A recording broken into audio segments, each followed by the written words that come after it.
do I do now? For how long is it going to be? Listen, please don't embarrass me, ma'am. I think your own choices are नहीं, आप यहाँ से कुछ खरीद नहीं सकती। आपका यहाँ पर वेलकम नहीं है और ये आपसे कारोबार नहीं करना चाहते।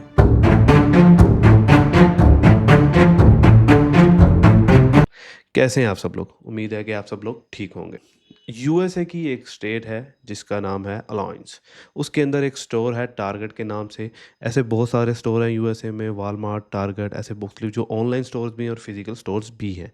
वहाँ पे एक ये इंडियन खातून जिसका नाम जमेशा या अनोली बताया जाता है, ये वहाँ पे जाती है, 7 घंटे तक वहाँ पे फिरती रहती है, मुख्तलिफ वसाइल्स में फिरती रहती है। अब वहाँ पे काम करने वाले जो एम्प्लॉयज़ हैं, उन्होंने बताया है कि ये काफ़ी चीज़ें उठाती थी, देखती थी, फिर मोबाइल पे कुछ देखती थी, फिर रख देती थी। काफ़ी 7 घंटे तक ये वहाँ पर यही काम करती रही है। फिर इसने क्या किया, इसने किचन वाले साइड पे गई जहाँ पे किचन की चीज़ें होती हैं। वहाँ से इसने कुछ बर्तन लिए किचन के, काफ़ी इक्विपमेंट्स थे किचन के जो इसने लिए, जो ऑलमोस्ट 250 से $350 तक जिनकी कॉस्ट थी। इसने वो बर्तन उठाए, फिर इनको ट्रॉली में रखने के बाद ये गेट के पास गई है। गेट के पास जाके कुछ देर वहाँ पे फिरती रही है। अब ये वहाँ पे क्या चेक कर रही थी?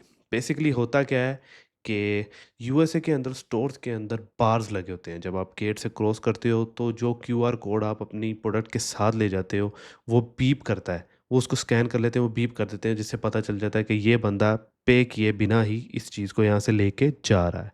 अब होता क्या है, जब भी आपने देखा होगा आप शॉपिंग करते हैं तो वो क्यूआर कोड को स्कैन करने के बाद वो टैग वहाँ से उतार लेते हैं, ताकि आप इजीली बाहर जा सको।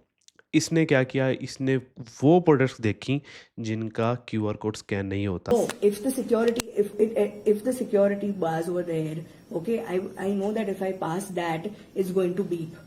It only beeps if you have certain items. अब क्यूआर कोड के बारे में ये उससे पूछ रही है, ठीक है? तो वो इसे बता रही है कि कुछ आइटम्स के क्यूआर कोड स्कैन नहीं होते, कुछ के होते हैं, कुछ के नहीं होते। और इसे भी इस बात का पता था कि कुछ आइटम्स के क्यूआर कोड स्कैन नहीं होते, वो बीप नहीं करते, तो मैं उसको ईज़िली लेके बाहर जा सकती हूँ। अब यूएसए के अंदर शॉपलिफ्टिंग रेयर वाक़या नहीं है, शॉपलिफ्टिंग आम है यूएसए के अंदर, नहीं पता लगता। कुछ अपने पॉकेट्स के अंदर छुपा लेते हैं, कुछ बॉडी के अंदर छुपा लेते हैं, लेकिन कुछ प्रोडक्ट्स ऐसी हैं जिनको वो स्कैन नहीं भी करते। या उन वो स्टील की अब जैसे प्रोडक्ट है, उसका क्यूआर कोड अगर आप उसके अंदर वाली साइड पे लगा हो तो वो थोड़ा-सा मुश्किल हो जाएगा उसके लिए स्कैन करना। और बहुत सारी प्रोडक्ट्स हैं जिनको वो स्कैन खुद ही नहीं करते। तो इसने वही प्रोडक्ट्स उठाई हैं, इसको पता था कि इन प्रोडक्ट्स के ऊपर स्कैन काम नहीं करेगा, मैं इनको लेके ईज़िली जा सकती हूँ। तो इसने पूरे इंडिया को तो ख़ैर ख़वार किया ही किया है, साथ में इसने वहाँ पे, मतलब हम तो यही कहेंगे कि इसकी किस्मत बुरी थी कि ये वहाँ पे फँस गई, वरना लोग हज़ारों लोग उम, हर रोज़ वहाँ पे शॉपलिफ्टिंग करते हैं और कुछ भी नहीं होता। इलोइन स्टेट के अंदर अगर आप $300 से ऊपर की शॉपलिफ्टिंग करते हो, तो वो आपको डिटेन कर लेते हैं। ये एक सीरियस क्राइम है वहाँ पे। अब मसला कहाँ पे आता है? मसला यहाँ पे आता है कि जब वो इसको लेके अंदर आता है और काउंटर के ऊपर इसका बिल बनवाते हैं और इसे कहते हैं पे करने के लिए, तो ये वहाँ से निकलने लगती है। उस स्टोर को छोड़ के निकलने लगती है और पुलिस को वो पहले ही फ़ोन कर चुके होते हैं शॉपलिफ्टिंग के मामले में।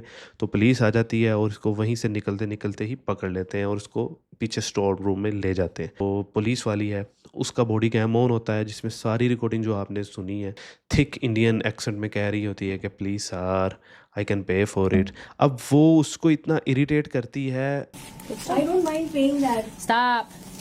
ये है कि तुम्हारे इंडिया में ये नॉर्मल होगा कुछ चीज़ उठाने के बाद पे करना, लेकिन यहाँ पे नहीं है। फिर वो उसको ये भी कहती है कि मेरी बेटी है, तो वो कहती है कि आपको अच्छा रोल मॉडल बनना चाहिए अपनी बेटी के लिए, ऐसे चोरों वाला रोल मॉडल नहीं बनना चाहिए। फिर वो कहती है कि मैम प्लीज़ मुझे एम्बैरेस मत करें, तो वो कहती है कि तुमने खुद अपने आप को एम्बैरेस किया है, तुम्हें खुद शर्मिंदगी होनी चाहिए कि मैं ये चोरी कभी भी ना करूँ। It's going to be very embarrassing. Please, ma'am. I understand that it's embarrassing. I wouldn't steal either. It's very embarrassing. What do you want me to do now? You're going to go to the station and you're going to be processed. वो आगे से उसको उल्टा जवाब देती है कि सिर्फ $1300 ही तो हैं। तो वो आगे से कहती है कि बात $1300 की नहीं है, बात ये है कि तुम चोरी करके वहाँ से निकल रही हो और तुम इस बात को मान नहीं रही। कहती है कि आपको हमने डिटेन इस वजह से भी किया है कि आपने ये पहली दफ़ा नहीं किया। आपने अलाबामा स्टेट में भी यही काम किया है। अलाबामा भी एक अलायंस की तरह यूएसए की स्टेट है, वहाँ पे भी इसने किसी स्टोर में वॉलमार्ट या टारगेट के किसी स्टोर में इसने ये ही काम किया है। उसी वक्त इंडिया की एम्बेसी ने भी एक पैगाम जारी किया कि जो कोई भी इस तरह की हरकत करेगा उसका वीज़ा फुली कैंसिल कर दिया जाएगा, ठीक है। अब ये औरत अगर इंडिया में जाएगी वहाँ पे भी ये ज़लील होगी, यहाँ पे भी ये ख़वार। अब ये इस वीडियो के अंदर इसको ये कह रही है कि मैं इसके पैसे भर सकती हूँ, मुझे भरने दें। तो वो उस लेडी उसको ये समझा रही है, इंस्पेक्टर लेडी उसको ये समझा रही है कि ये इंडिया नहीं है, यहाँ पे ऐसे आप पैसे भर नहीं सकते। आपने एक चीज़ उठाई है, आप यहाँ से क्यों जा रही हो? वो आगे से उसको मुख्तलिफ उल्टी-सीधी रीज़न दे रही हैं। एक टॉक्सिक वहाँ पे कन्वर्सेशन बना रही है, जो कि उस वक़्त उस लेडी का दिमाग ख़राब कर रही है, टोटली। वो कह भी रही है फॉर गॉड सेक कि तुम प्लीज़ चुप कर जाओ। ये I'm ready to even pay for it. Does not work like that. I don't know why you keep saying the same thing over and over So again. what do you want me to do? I just want you to be quiet for right now. आगे से वही Indian ढीठपन दिखा रही है कि नहीं नहीं हो सकता है, ऐसे कर दो वैसे कर दो। वो कहती है ऐसा नहीं हो सकता, इंडिया नहीं गलत काम किया है तो आपने उसकी सज़ा भुगतनी ही भुगतनी है यहाँ पे। तो ये उससे जितनी बहस कर रही है, उसको इरिटेट कर रही है, उतना ही अपना केस और ख़राब कर रही है। Fuck's sake. Dude. Dude. I looked at her like, you're frustrating me now.